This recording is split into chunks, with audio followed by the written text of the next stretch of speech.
Are you a woman who is not a mother? How do you label that? Do you know a woman who is not a mother? What term do you use for her? And is there implied judgment in it? This is a space where words matter.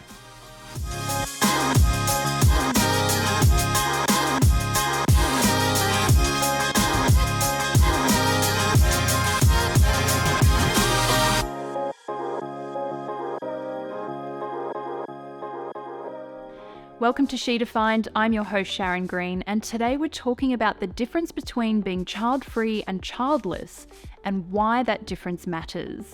In recent years, the terms child-free and childless have become frequently used to describe women without children, with each carrying their own connotations. The term child-free describes a woman who has made the decision not to have children. In most cases, they have evaluated the pros and cons of having children and determined that having children is not for them. Essentially, they are child-free by choice. On the other hand, the term childless describes a woman who wanted to have children but was not able to due to circumstance. This can happen for a number of reasons, including infertility, the loss of a child, or perhaps their life never followed a path that enabled them to have children. This decision is out of their hands. As you can see, there is a distinction between being child-free and childless, and the difference matters.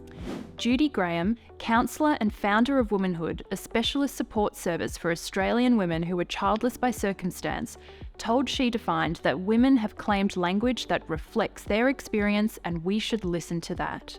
She said the term childless is generally used by women who didn't choose to not have children, and child-free is used by women who decided against motherhood. However, there are nuances. Within the childless realm, some women use the term childless not by choice or involuntary childlessness. Graham said many women adopt a label depending on what they need in their life, and this may include seeking out other women like them that accurately reflect how they feel. It also means some women may change their language later in life. A woman who has described herself as childless can, after she has processed her grief, switch to using the term child-free as a truer description of where she is and how she feels now. Sometimes, as women get older, they realise a freedom they enjoy, allowing time for self-care or travel, and the child-free term feels appropriate for them, Graham said.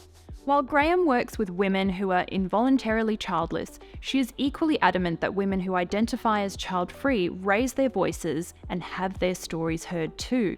She said there is an ever-growing number of child-free women, and they are speaking up more and more about why they voluntarily made that choice. Often, the term child-free sparks judgment from others, and many women have endured being labelled selfish or somehow deviant for straying from the norm. Commonly, the only words used to describe a woman who hasn't had children are negative, including labels like barren, non-mother, woman without children, nobody's mother. There are also those who are undecided about having children, and they straddle the difficult space in between being childless and child-free. As you can see, this is a multifaceted issue. But as far as labels go, some experts warn that both the terms childless and child-free must be destigmatized. We have to understand that these terms are different and that they have separate and distinct implications in our society. We live in a very pronatalist society, and some people judge those, whether childless or child-free, who don't conform to that. Importantly, we should bear in mind that regardless of the terms women use, there isn't a one-size-fits-all. It is a complex and multifaceted issue, and all the stories of how women came to be childless or child-free are as individual as the women themselves.